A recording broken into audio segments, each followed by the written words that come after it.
Hello everyone, my name is Yui and I come from Group 2. So today we discuss about the variogram in Geostatistics. I have divided my presentation into 5 main parts. The first one I will talk about the theory, so what is variogram and how to use it. Secondly, I will give you a paper and I will review it. Thirdly, I will give you some data analysis and solve this by Excel and GS+. After that, I will give you some conclusion and my evaluation about this data. And finally, I will give you the references of this presentation. So, let's turn to the theory. So, what is variogram? A two-point statistical function that describes the increasing differences or decreasing correlation or continuity between sample value and separation between the increases.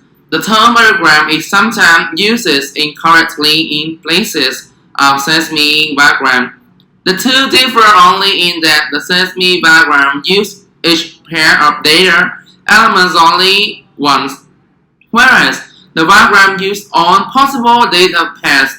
Sesame variograms are usually used instead of variograms, but opposite vector direction, for example, north and south, are recognized as representing the same thing and having identical range, seals, nugget points, and the like. Here's the function to calculate the variogram with different lag distance. So now let's turn to the second one, review paper about SPE 36822MS. So in this paper, we got a lot of parts. The first thing is about the velocity of scaling using image variograms. So a simple goal can be now set to determine a car divided velocity log depth. For each depth related to the same volumes at the neutron velocity and to assign error bars to this value. So, let's turn to interpretation of variogram. As a figure 5a, it shows that heterogeneity and various scale coexist. This is what is called net structures in geostatistics.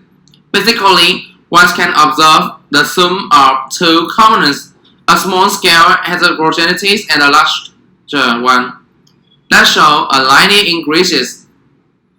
The second one, the choroidal vertical variogram displayed in the figure 5b, complements the information about the reservoir heterogeneity, a part of oscillation that corresponds to statistical fluctuation due to the limited number of scales that can be found at any given distance to each other.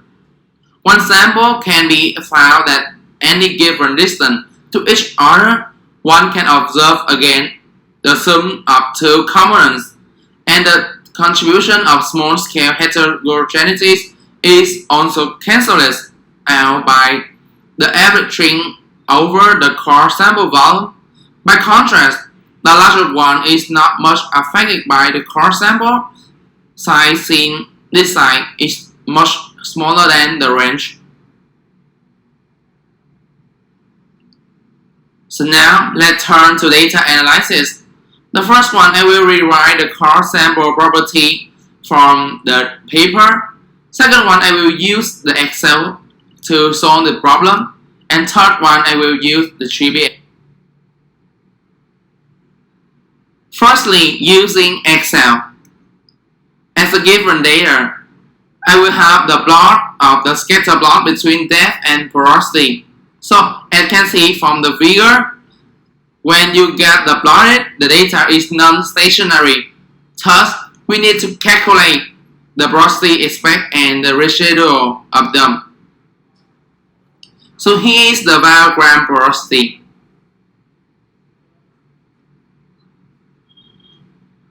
So after we recalculate the residual and velocity, we will calculate the gamma in different length.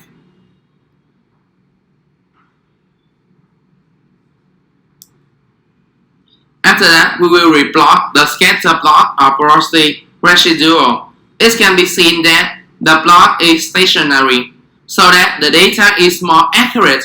After that, we plot the variogram again between the gamma and lag. From the graph, the lining is similar with Gaussian method. Also, when we have the variogram, we can see that the nugget of them is nearly 0.001 and the size is nearly 2.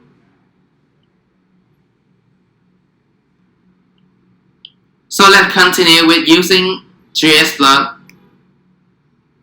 It can be seen that when you calculate the variogram by GS+, the graph is quite similar with the line in the Excel file. So the first one, we will input the data in depth and porosity residual. And then we will have this data. In conclusion, variogram is a great effect on predictions of flow behavior. Moreover, variogram modeling is important and the details often have a crucial impact on prediction of future reservoir performance. So here is some references I used in this presentation. Thank you for listening.